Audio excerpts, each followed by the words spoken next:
The morning light hits the Malibu mansion's glass walls at exactly 6:47 a.m., turning the entire structure into a glowing monument to success. Inside, Martin Wang positions his children by the infinity pool, Alexa in a designer swimsuit she doesn't want to wear, Ethan clutching a silk scarf like it's the only real thing in a house full of beautiful lies. The camera captures what 8.2 million followers expect to see: a father who has conquered grief, children who are healing beautifully, a family that proves wealth can cushion any fall. But Rosa Delgado sees something different when she arrives that Monday morning. She's been sent to clean what doesn't look dirty, to organize what appears already perfect.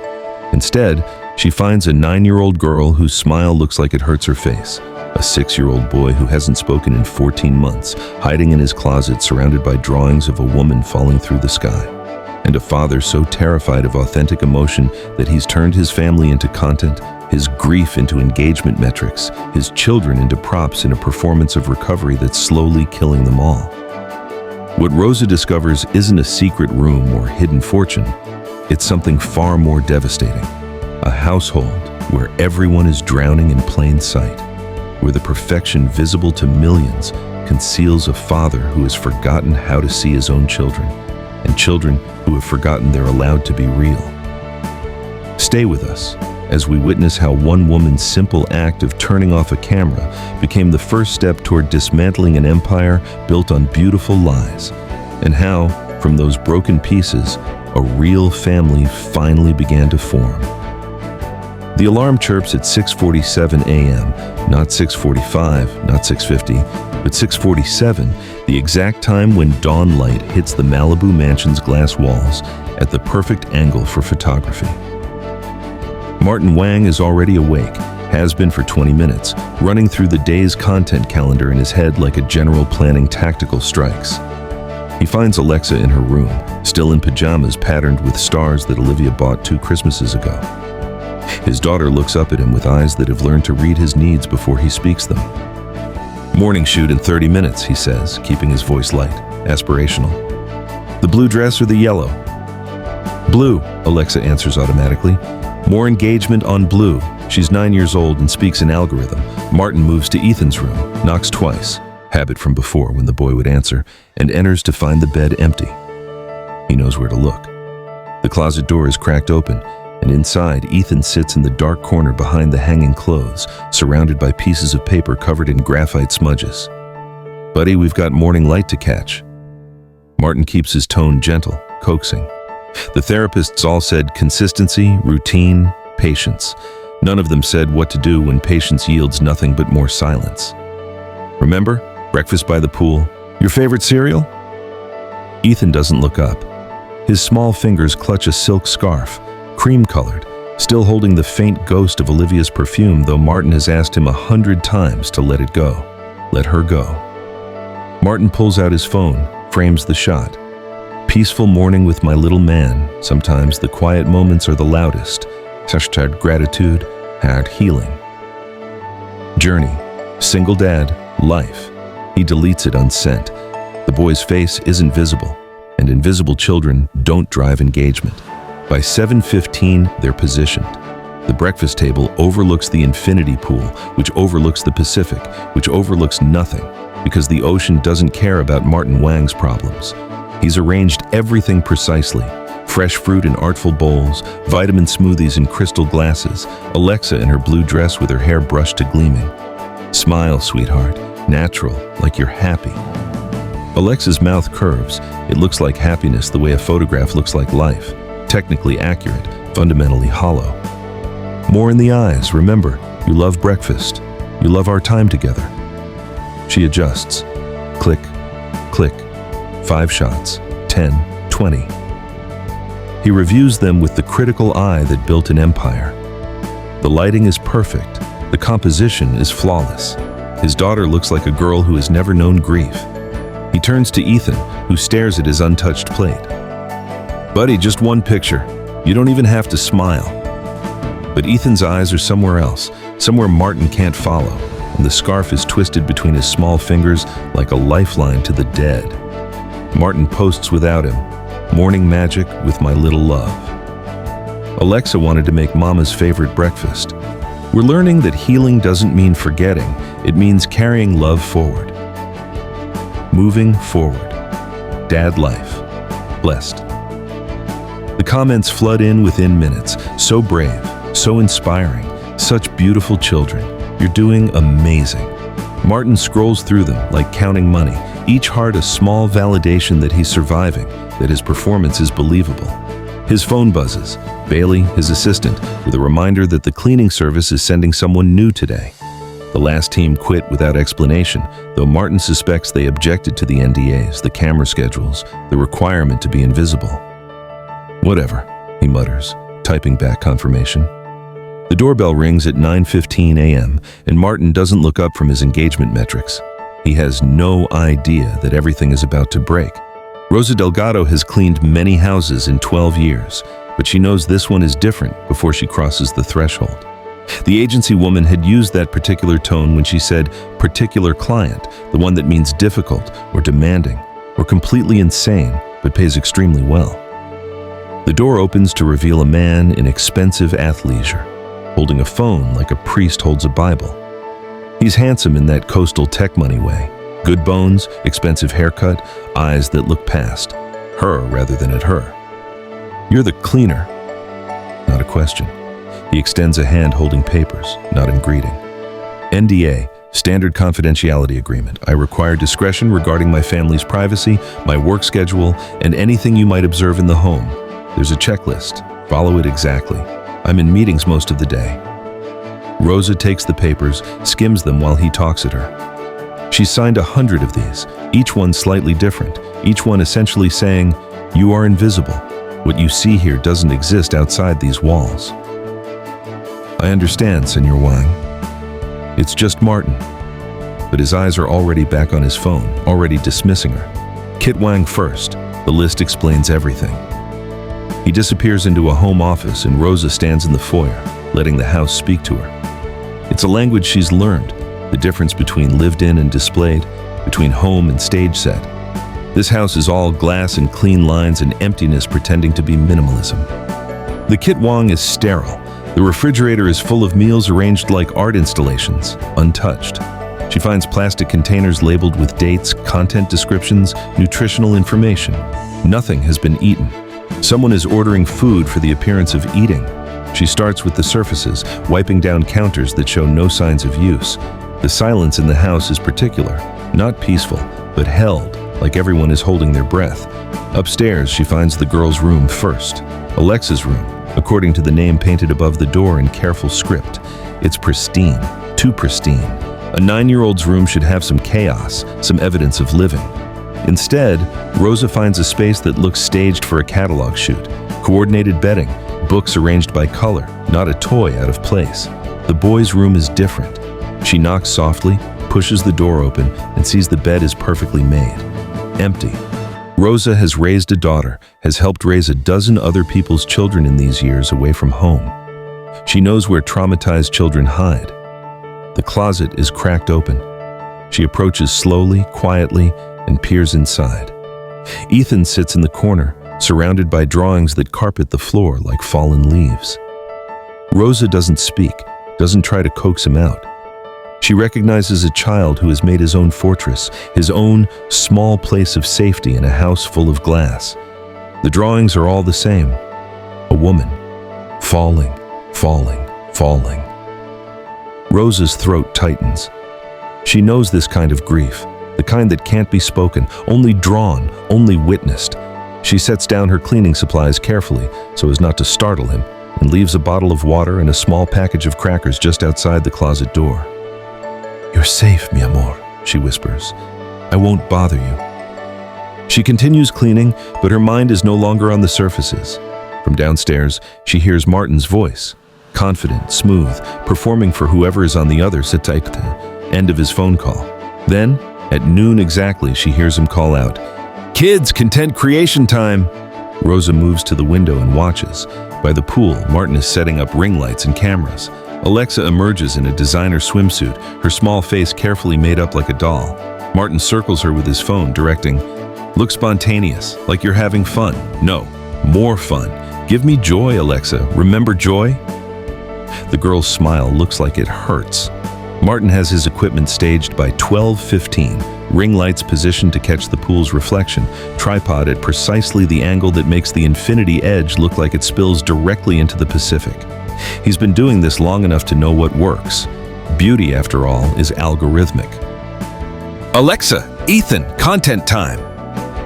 Rosa hears him from the kitwang, where she's discovered that the pristine granite counters are actually filmed with dust, the kind that settles when no one really cooks, when a kitwang is just another backdrop. She moves to the window, compelled by something in Martin's voice. Not anger exactly, urgency mixed with controlled desperation. Alexa emerges first, already transformed. The 9-year-old from the bedroom, pale, quiet, watchful, has been replaced by a catalog child in a designer swimsuit the color of Caribbean water. Her face is made up with the skill of someone who's learned to do it herself. Foundation, blush, a careful application of mascara that makes her look older and somehow more hollow. Martin circles her with his phone, a director assessing his actress. Good, hair's good, but I need joy, sweetie. Remember joy? Alexa's mouth curves upward. The smile reaches nowhere near her eyes. More, like you're actually having fun. No, that's too much. Natural, look natural. Rosa watches the girl's face flutter through expressions, trying to find one that will satisfy. Each iteration looks more exhausted than the last. Where's your brother? Martin's voice tightens. He won't come out. Jesus. Martin strides inside, and Rosa hears his footsteps heavy on the stairs, hears his voice go sharp and then sharper. When he returns, Ethan is with him. Not walking, but being carried, his small body rigid, the silk scarf clutched against his chest like armor. Martin sets him down by the pool. Ethan immediately moves toward the wall, trying to make himself small against the stucco. Buddy, we talked about this. Just 10 minutes. You don't even have to smile. But Ethan is somewhere else now, his eyes fixed on something no one else can see. His lips move silently, counting or praying or reciting something only he knows. Alexa, hold your brother's hand. Look at each other, like you're sharing a secret. Alexa reaches for Ethan. Her fingers close around his, and Rosa sees the girl's thumb move in small circles against her brother's palm. Comfort, or apology, or both. Martin shoots, adjusts, shoots again. Alexa, your face, you're doing that thing, soften. There, no, not that soft. You look sad. I am sad, Alexa whispers. The words hang in the bright air like smoke. Martin's jaw works. We don't, Alexa, we've talked about this. The content is about hope, about moving forward, about... A tear streaks through Alexa's makeup, leaving a flesh-colored track through the foundation. Damn it! Martin lowers his phone. Do you know how long it took to set this up? Do you know how much time you're wasting? And that's when Rosa moves. She doesn't plan it, doesn't think through consequences. She simply walks out of the kitwang, across the pristine deck, directly into the frame of whatever shot Martin was attempting. Her hand finds the ring light switch. Click. The artificial sun goes dark. Senor Wang, Rosa says quietly, the children need lunch, real lunch. Martin stares at her like she's spoken in a language he's forgotten he once knew. In 18 months, no one has interrupted a content session. No one has turned off his lights. No one has suggested that anything matters more than the performance. Who the hell? He starts. They are children, Rosa continues, her voice still gentle, still firm. Not products. They are hungry. They are sad and they need to eat. She holds his gaze. She's been fired for less, deported for less, but she holds his gaze because someone has to. Finally, Martin nods. Just once. Barely perceptible. Rosa takes both children by the hand and leads them inside, away from cameras, away from the manufactured light. Behind her, she hears Martin standing alone by his silent equipment, surrounded by everything beautiful and nothing real. Martin finds Rosa in the kitwang after the children are in bed. She's washing the soup bowls, the ones she found in the back of a cabinet, mismatched and clearly unused, nothing like the pristine white dishes Martin photographs. We need to talk, he says. Rosa nods, continues washing. She's been expecting this. What you did today, he stops. recalibrates. When he speaks again, his voice has found its media polish. I appreciate your concern, but you don't understand the situation. This household operates on a specific schedule. I have contractual obligations, sponsorships, a book deal. People depend on the content I create. People, Rosa repeats. Or your children? Martin's expression flickers. My children are provided for. They have everything. Everything but lunch. Rosa turns off the water, dries her hands.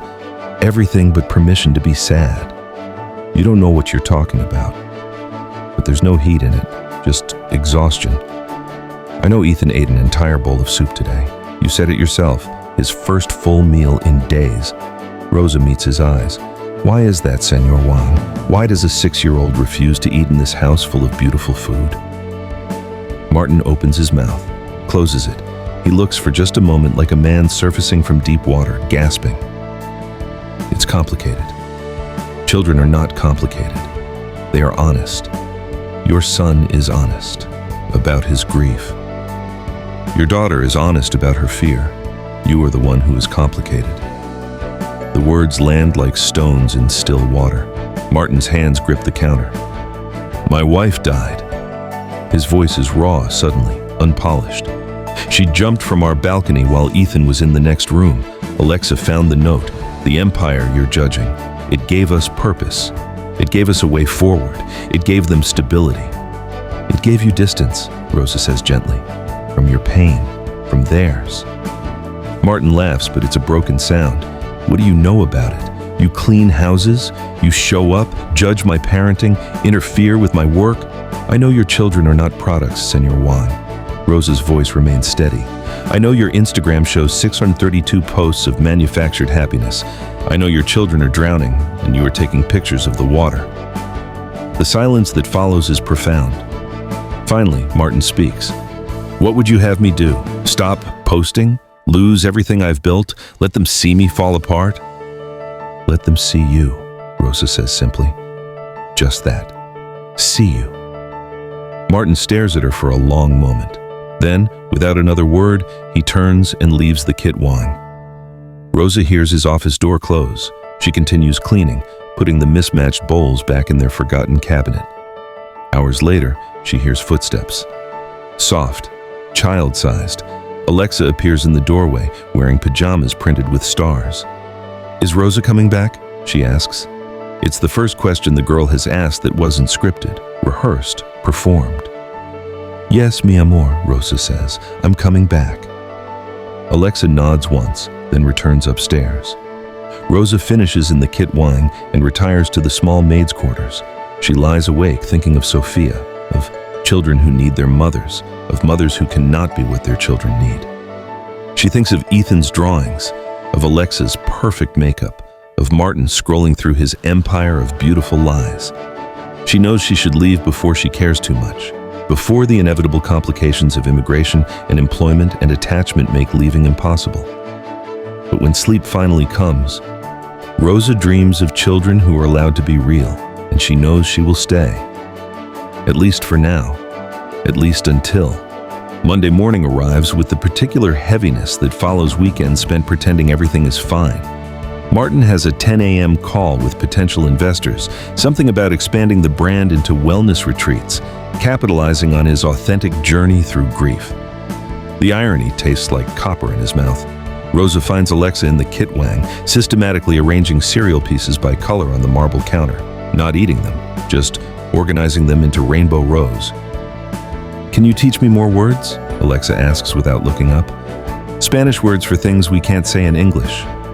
Rosa sits beside her, careful not to disturb the cereal architecture. What things? Like Alexa's hand still. When you miss someone so much it feels like your chest is too small to hold all the missing. When you're angry they left, but you also want them back so badly you'd forgive anything. When you can't remember exactly what their laugh sounded like, and it makes you feel like you're forgetting them on purpose. Rosa's throat tightens. She's spoken to Sophia maybe once a month for 4 years. Always brief calls on borrowed phones, always careful not to say too much, not to make the distance hurt more than it already does. Añoranza, Rosa says softly. It means a longing so deep it becomes part of you. Not just missing, becoming empty where someone used to be whole inside you. Alexa repeats it carefully, testing the weight of the word. Añoranza. Duelo. Grief, but also the work of grieving. It's not a feeling, it's a doing. You have to walk through it. Duelo, Alexa whispers. Ethan appears in the doorway, still clutching his mother's scarf. He doesn't speak, but moves closer, drawn by the safety of Rosa's voice, the gentleness of this language lesson that's really about something else entirely. Rosa continues. Desahogo, the relief that comes when you finally release what you've been holding, like exhaling after holding your breath too long. I don't know how to do that, Alexa says. How to desahogo? You learn, Rosa says, slowly, with people who let you be sad without trying to fix it. That evening, Rosa introduces a new ritual. She lights a candle on the Kit Wang table, just a plain white candle, nothing Instagram-worthy about it. Alexa watches, curious. Ethan edges closer. In my family, Rosa says, when someone dies, we light candles and share memories. Not perfect memories, true ones, the ones that make us laugh or cry or both. Dad doesn't like us talking about Mom, Alexa says quietly. Your father is scared, Rosa says. Scared of his own añoranza, but you are not responsible for his fear. Alexa stares at the flame for a long moment. Then, Mama used to sing off key in the car, really badly. Dad would pretend to be embarrassed, but he was smiling. Rosa nods. That's a good memory. She forgot my birthday once. She was in bed a lot that month. I was mad at her. That's also true, Rosa says gently. Love doesn't make everything perfect. Ethan suddenly speaks, his voice hoarse from disuse. She smiled at me. Before. The words hang in the air. Alexa's head snaps toward her brother. Before what, mi amor? Rosa asks carefully. But Ethan has retreated back into silence, pressing his face against the scarf. Footsteps on the stairs. Martin appears, still wearing his headset from the investor call, and stops when he sees them. His children and his housekeeper gathered around a single candle like some kind of vigil. What's going on? We're remembering, Alexa says, and there's something new in her voice. Not defiance exactly, determination. Martin looks at the candle, at his children's faces in the flickering light, at Rosa's steady presence. For 18 months, he's been running from this exact moment. For 18 months, he's been teaching his children that memory is something to curate, not something to feel. Can I? His voice breaks. Can I remember too? Rosa pulls out a chair. Martin sits, and for the first time since Olivia died, he tells his children a true story about their mother. Not the sanitized Instagram-ready version, but the real one. The one where she was brilliant and difficult and loved them ferociously, and was sometimes too sad to get out of bed. The candle burns between them, and nobody takes a single photograph. Wednesday morning, Martin has to fly to San Francisco. A speaking engagement about resilience and reinvention that was booked 6 months ago, back when those words still meant something other than the elaborate fiction he's been living. The fee is substantial, $50,000 for 90 minutes of inspirational performance. He can't cancel without breach of contract. I'll be back tomorrow night, he tells the children at breakfast. Neither responds. Bailey will be here if you need anything. Rosa meets his eyes across the table. They both know Bailey will be in the guest house, scrolling through her own phone, existing in a parallel universe of digital distraction. After Martin leaves for the airport, Rosa finds Bailey exactly where expected, sprawled on the guest house sofa, AirPods in, completely absorbed in editing carousel posts for Martin's upcoming content refresh. Rosa doesn't wake her. Instead, she returns to the main house, where real life continues to unfold without an audience. That afternoon, Alexa works on homework while Rosa prepares dinner. Ethan draws at the Kit Wang table. Still the same image, over and over, his mother falling. But something is different today. He's added himself to the picture. A small figure at the bottom, arms outstretched, trying to catch her. At 3 p.m., clouds roll in from the Pacific. By 4 p.m., rain is hammering the glass walls, turning the house into a drum. By 5 p.m., the lights flicker once, twice, and die. Power outage. The entire neighborhood goes dark. Ethan's breathing changes immediately, quick, shallow, panicked. He scrambles from his chair and runs upstairs. Rosa follows, finds him in his closet, knees pulled to his chest, rocking slightly. "It's okay, mi amor. Just the storm, just the rain." But Ethan is somewhere else, somewhere Rosa can't reach. His lips move soundlessly, counting or praying or reciting something only he understands. Alexa appears in the doorway. He's scared of the dark. Since Mom. Rosa sits on the floor outside the closet, making herself small, unthreatening. She doesn't try to coax Ethan out. She simply sits with him in his fear. Hours pass. The storm rages. The house remains dark. Somewhere around 8 p.m., Alexa curls up against Rosa's side and Rosa wraps an arm around her, holding this child who has forgotten what it means to be held without cameras watching. Then, in the sea of darkness, Ethan speaks. "I called her." Rosa's body goes still. "What did you say, mi amor?" "I called her. That day. I saw her on the balcony and I called her. She turned around. She smiled at me." His voice breaks. "And then she jumped anyway." The words drop like stones into deep water. "Ethan," Rosa says carefully, "did you tell anyone this?" "No. Not your father, not the therapists. They wanted me to talk, but not about real things, about feelings, about moving forward." The words taste bitter in his 6-year-old mouth. "Nobody asked what happened. They asked how I felt." "How do you feel?" Rosa asks. Silence. Then, "Like it's my fault. Like I made her jump." Rosa's heart breaks cleanly. She knows this guilt. She's carried her own version across borders, across years. The guilt of mothers who leave, the guilt of children left behind, the guilt that has no logic but lives in the bones anyway. "Listen to me," Rosa says. "Your mama was sick, not body sick, mind sick, soul sick. When people are that sick, love can't cure them. Not your love, not anyone's." "She smiled at me," Ethan whispers. "Right before." "Then she loved you," Rosa says. "Even in her sickness, she loved you. The smile was real. The jumping wasn't about you." "How do you know?" "Because I'm a mother," Rosa says simply. "And I know that leaving my daughter is killing me slowly every day, but I do it anyway because sometimes love means impossible choices. Your mama made an impossible choice. It was wrong. It was sad. But it wasn't because of you." Alexa is crying now, silent tears streaming down her face. "I found her note. I never told Dad. It said, 'I'm sorry I can't be what you need.'" Rosa holds them both as the storm batters the house. In the darkness, without cameras, without performance, without Martin's carefully curated grief, the truth finally has space to exist. When the power returns at midnight, Martin calls to check in. Rosa answers the house phone. "How are the children?" Rosa looks at Alexa and Ethan, asleep in her bed in the maid's quarters, exhausted from crying, from truth-telling, from the first real grief they've allowed themselves to feel.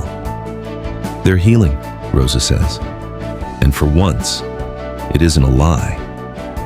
Victoria Wang Ashford arrives Friday morning without warning, her Tesla pulling up to the gate at 9:07 a.m., deliberately timed to catch Martin before he's had time to curate himself for the day.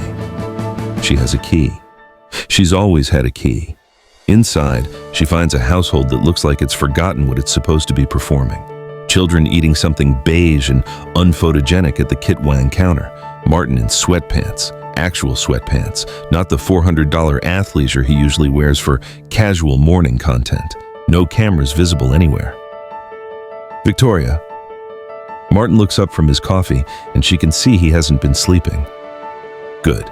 Insomnia means he's still feeling something, still conflicted. Conflicted she can work with. "Your engagement is down 14%. She doesn't bother with pleasantries. "You've missed 3 scheduled posts. I have sponsors asking if you're still committed to the partnerships. What's going on?" Martin sets down his mug carefully. "My brand is alive, Victoria. We both know it. Your brand is aspirational recovery." She keeps her voice level, reasonable. "People don't follow you for reality. They follow you for hope. They follow me for performance. What's the difference? Victoria pulls out her phone, shows him screenshots of comments, messages from followers whose lives his content has supposedly touched. These people need what you're selling, Martin. You give them permission to believe they can survive their own tragedies. By lying about mine? By showing them what survival can look like. Victoria shifts tactics, moves closer. Olivia would have wanted this. She'd want you to help people. It's a calculated risk, invoking her sister. Martin's jaw tightens, but he doesn't take the bait. Olivia would have wanted her children to be real. Victoria glances at Alexa and Ethan, really looks at them for the first time. They're watching this exchange with careful eyes, and something about their attention feels different, more present, less performed. Then she sees her, the housekeeper, standing quietly by the sink, witnessing everything. "Who's that?" Victoria asks, though she already knows. She's done her research. "Rosa, she works here." Victoria studies the woman, middle-aged, unremarkable, wearing the kind of expression that suggests she understands more than she should. "Can we speak privately?" In Martin's office, Victoria drops her professional facade. "This is about her, isn't it? The cleaning woman?" "Her name is Rosa. I don't care what her name is. I care that she's disrupting everything we've built." Victoria leans against his desk. "Do you understand what you're throwing away? The book deal alone is worth $2 million. The speaking engagements, the brand partnerships, you're looking at 7 figures annually. For what? So you can have authentic meals with your children?" "Yes," Martin says simply. Victoria feels something crack in her carefully maintained composure. "Olivia died, Martin. My sister jumped off a balcony while her children were in the next room. You think being real about that helps anyone? You think destroying the memorial we built to her serves her memory? That memorial was never for Olivia. It was for us, to avoid dealing with what we lost." "And what exactly have you lost?" Victoria's voice goes sharp. "A wife who couldn't handle motherhood? A sister who was too weak to—" Martin stands abruptly. "Get out." "Excuse me?" "I said get out. This conversation is over." Victoria recalibrates, recognizes she's pushed too far. "I'm trying to protect you. To protect this family." "No, you're trying to protect yourself from having to feel anything real about Olivia's death." Victoria gathers her things with practiced calm, but her mind is already working. If Martin won't listen to reason, she'll have to approach this differently. She's noticed things about the housekeeper. The careful way she avoids eye contact, the slight tension when Victoria entered the room. People with nothing to hide don't look that nervous. Saturday afternoon, Victoria makes a call to a private investigator she's used before. By evening, she has what she needs. Rosa Delgado, expired work visa, currently employed under the table, vulnerable. Sunday morning, Victoria returns.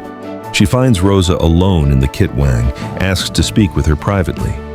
"You're doing wonderful work with the children," Victoria begins, voice warm, concerned. "But I'm worried about your situation, your credentials. It would be terrible if immigration complications arose, especially now that the children have grown so attached to you." Rosa's face remains calm, but Victoria sees the recognition in her eyes. The message is clear: leave voluntarily or be forced out in handcuffs. Sunday evening, Rosa finds Martin in Olivia's closet. He's sitting on the floor surrounded by his wife's things, scarves still holding the ghost of her perfume, photographs he hasn't looked at in 18 months, a journal he's been too afraid to read. "I have to leave," Rosa says from the doorway. Martin looks up, and she sees he's been crying.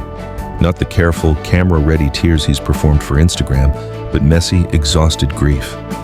"Victoria?" Rosa nods. She made it very clear. I go quietly, or she makes a phone call. "I won't let her." "You can't stop her, Senor Wang. She's right about my status. One call to ICE and I'm detained, deported. At least this way, I leave on my terms." Martin stands, and Rosa sees him trying to find the strategic thinker he used to be, the tech entrepreneur who solved problems with money and leverage. But some problems can't be solved. Some losses can't be prevented. "When?" he asks. "Tomorrow, Monday morning." The word sits between them like a stone. Upstairs, they hear footsteps. Alexa appears in the hallway, and Rosa knows immediately that she's been listening. The girl's face is pale, her carefully maintained composure cracking. "Is it because of us?" Alexa asks. "Are we too broken?" Rosa crosses to her, kneels so they're eye level. "You are not broken. You are becoming whole." "Then why are you leaving?" "Because staying puts everyone at risk. Your father could face legal trouble for employing me. I could be separated from my own daughter for years instead of months." Rosa cups Alexa's face gently. "Sometimes love means leaving. That's what the note said." Alexa's voice breaks.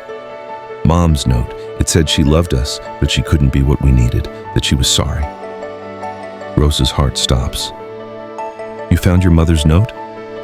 Alexa nods, and suddenly she's crying. Not the careful, makeup-streaked tears from the photo shoots, but deep, wrenching sobs that shake her small frame. "I thought if I was perfect enough, if I did everything Dad wanted, then he wouldn't leave too. But it doesn't matter, does it? Everyone leaves anyway."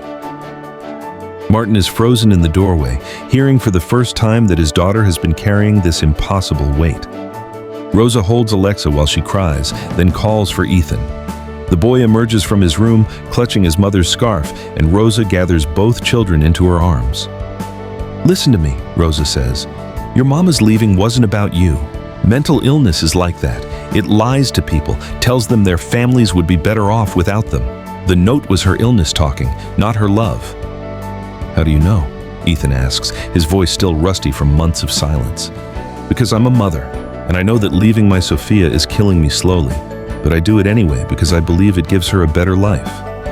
Your mama believed the same thing, even though she was wrong. Love doesn't always make the right choice, but it was still love." That night, Rosa packs her few belongings. She leaves the children notes. Alexa gets a list of Spanish words for emotions too complex for English.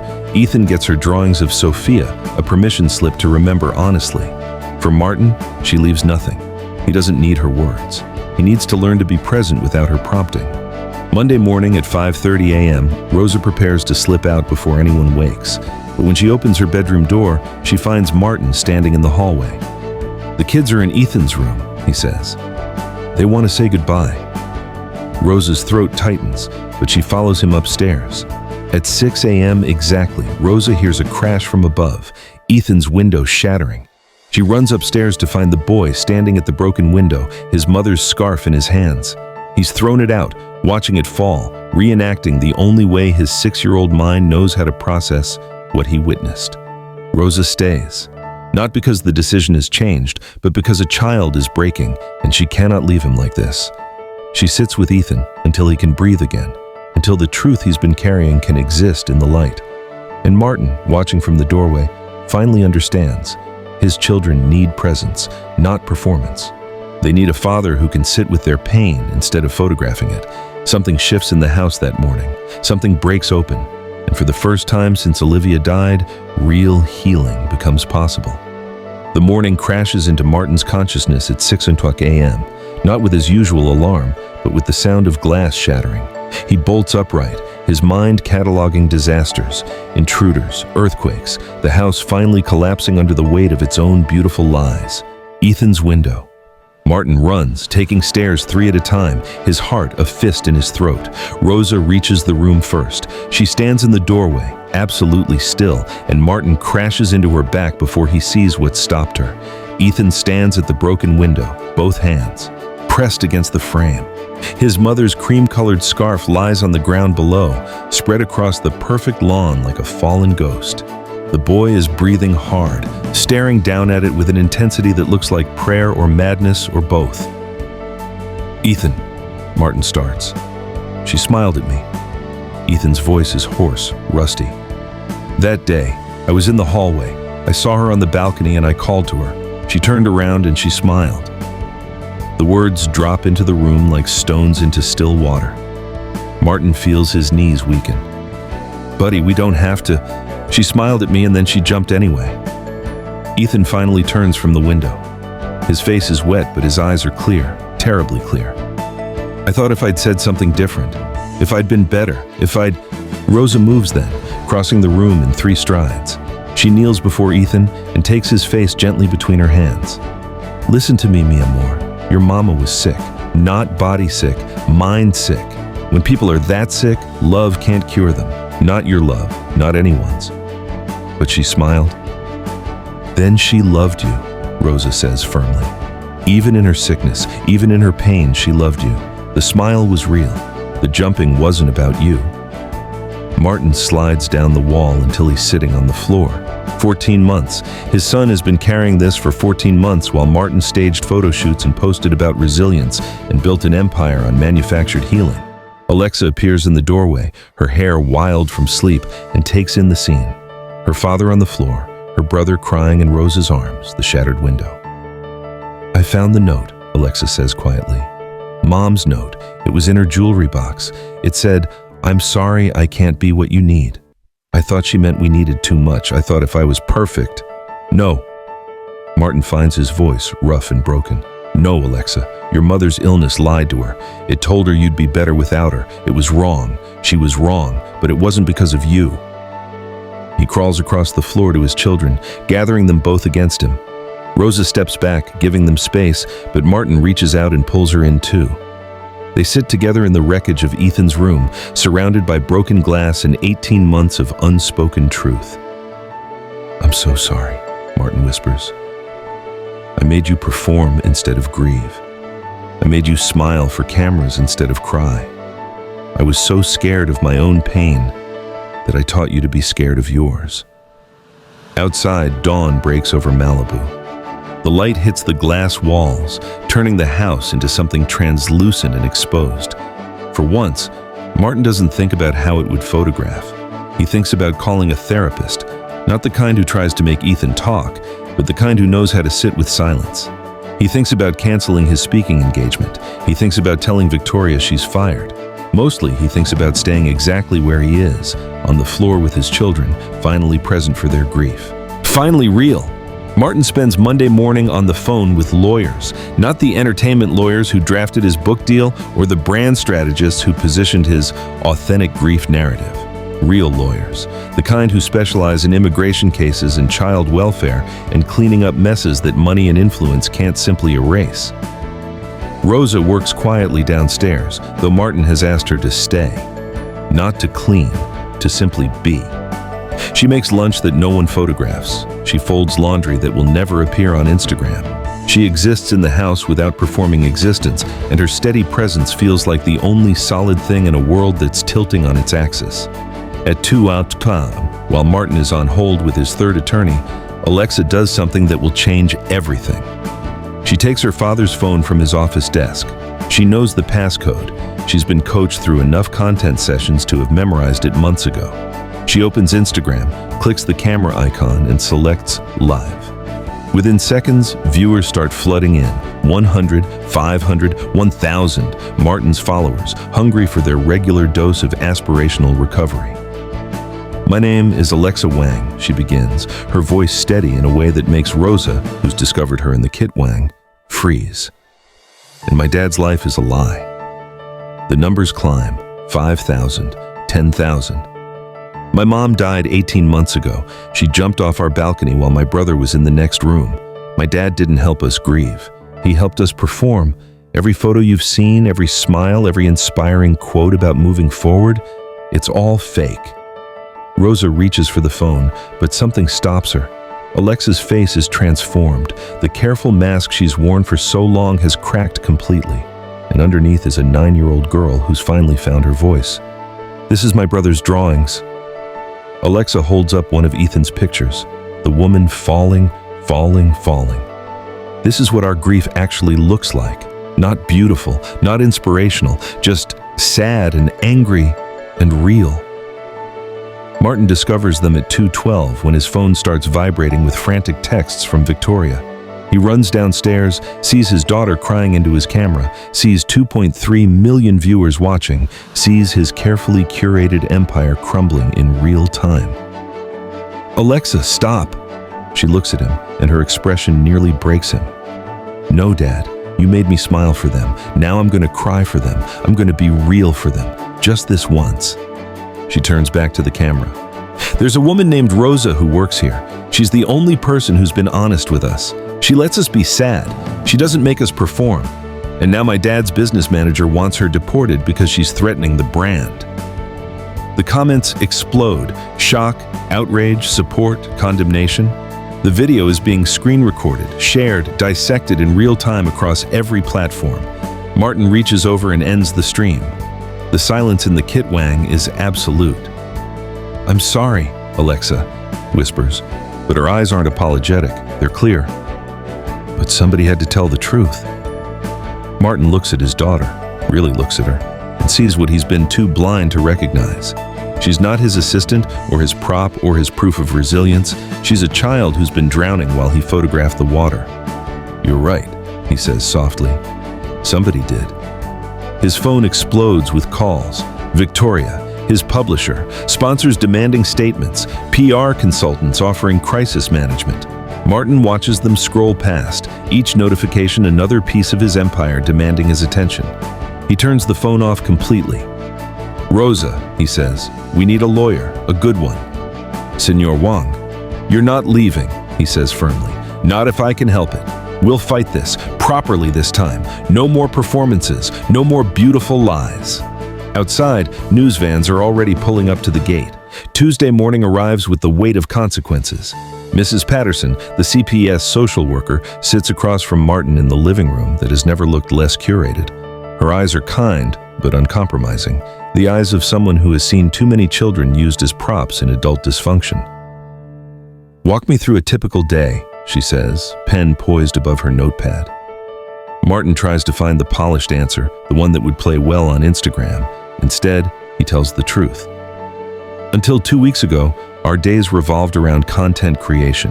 Breakfast was staged, outfits were coordinated. My children smiled on command." His voice cracks. "I called it healing. It was performance." Mrs. Patterson writes without judgment. "And now? Now we eat meals Rosa cooks. Now my son talks about his mother. Now my daughter cries when she needs to cry." Martin meets her eyes. "Now I'm terrified I've damaged them beyond repair." "Children are remarkably resilient," Mrs. Patterson says, "when given space to be real." She interviews Alexa next in Alexa's room with the door open.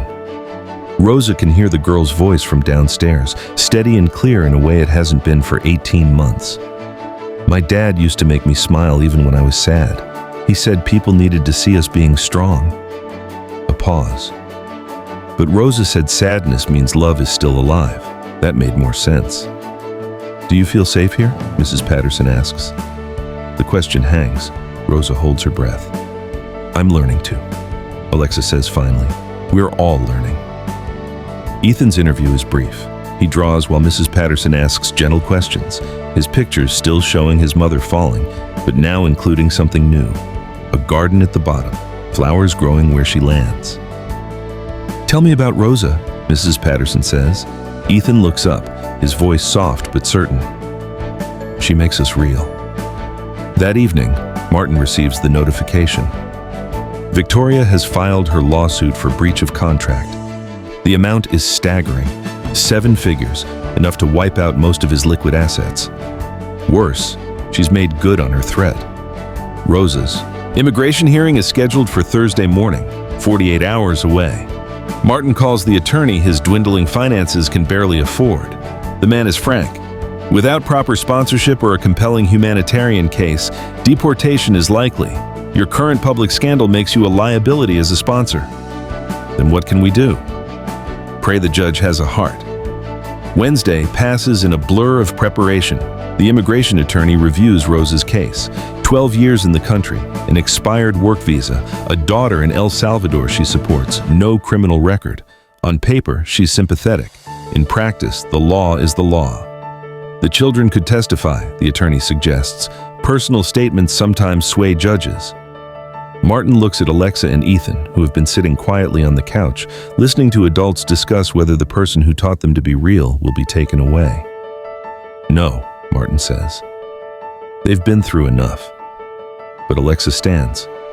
"We want to. Rosa fought for us. We fight for her." Ethan nods, clutching his mother's scarf. Mrs. Patterson returns Wednesday afternoon with her preliminary findings. The household was dysfunctional, she reports, but is actively healing. The children show signs of genuine recovery. Martin is attempting authentic change, though the road ahead is long. My recommendation, she says, is continued monitoring with mandatory family therapy. The children remain in your custody. Martin exhales for what feels like the first time in days.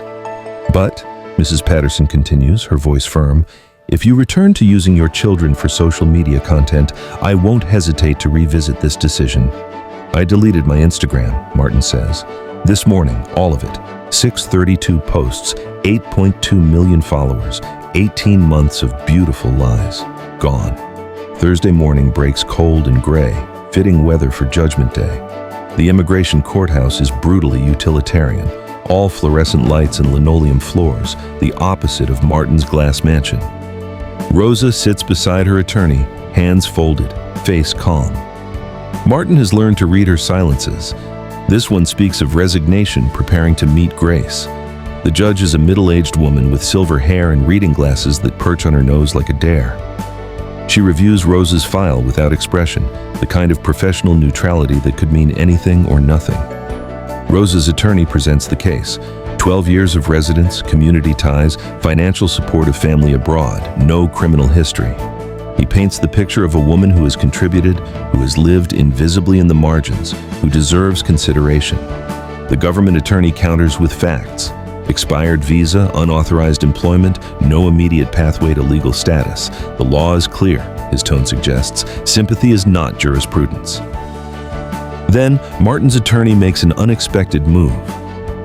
Your Honor, we have testimony from 2 children whose lives Rosa Delgado has materially affected. The judge's eyebrows rise. Children? Alexa and Ethan enter the courtroom holding hands. They're not dressed for performance, just regular clothes. Alexa's hair in a simple ponytail, Ethan clutching his mother's scarf. They look like what they are, children who have learned to be real. Alexa speaks first, her voice clear. My name is Alexa Wang. Rosa taught me Spanish words for feelings I didn't know how to say in English. She taught me that being sad doesn't mean you're broken. The judge leans forward slightly. My mom died, Alexa continues. My dad tried to make us smile about it, for Instagram, for his brand. But Rosa said we were allowed to be sad. She said sadness means love is still alive. Ethan approaches the bench without being called. He's never done well with authority or structure, but he walks right up and places a drawing on the judge's desk. His mother, falling, himself at the bottom, arms outstretched, and Rosa beside him, holding a candle. Rosa makes me real, Ethan says. Not pictures, real. The judge studies the drawing for a long moment. When she looks up, something in her face has softened. Ms. Delgado, she says, do you understand the precarious nature of your situation? Yes, Your Honor, and yet you chose to involve yourself deeply in this family's healing, knowing the risk? Rosa meets her eyes. Children needed help. I could help. The choice was simple. The judge removes her glasses, rubs the bridge of her nose. I'm granting conditional relief. You may remain while pursuing permanent residency through humanitarian provisions. You'll report monthly. Any violation of terms results in immediate deportation. Do you understand? Yes, Your Honor. Thank you. Outside, the November air feels like forgiveness. It's not a complete victory. Rosa's legal battle is far from over, but it's a chance. At the family welfare hearing that afternoon, Mrs. Patterson presents her recommendations. The judge, different courthouse, different bench, same weight of decision, orders continued CPS monitoring, mandatory therapy, and keeps the family intact. Mr. Wang, the judge says, your children deserve a father, not a brand manager. Don't make me regret this. You won't, Your Honor. The verdict arrives at 5:17 p.m., delivered in Judge Martinez's measured voice. Conditional relief granted. Ms. Delgado may remain while pursuing permanent residency through humanitarian provisions. Monthly check-ins required. Any violation results in immediate deportation. Rosa exhales slowly. Not freedom exactly, but a chance.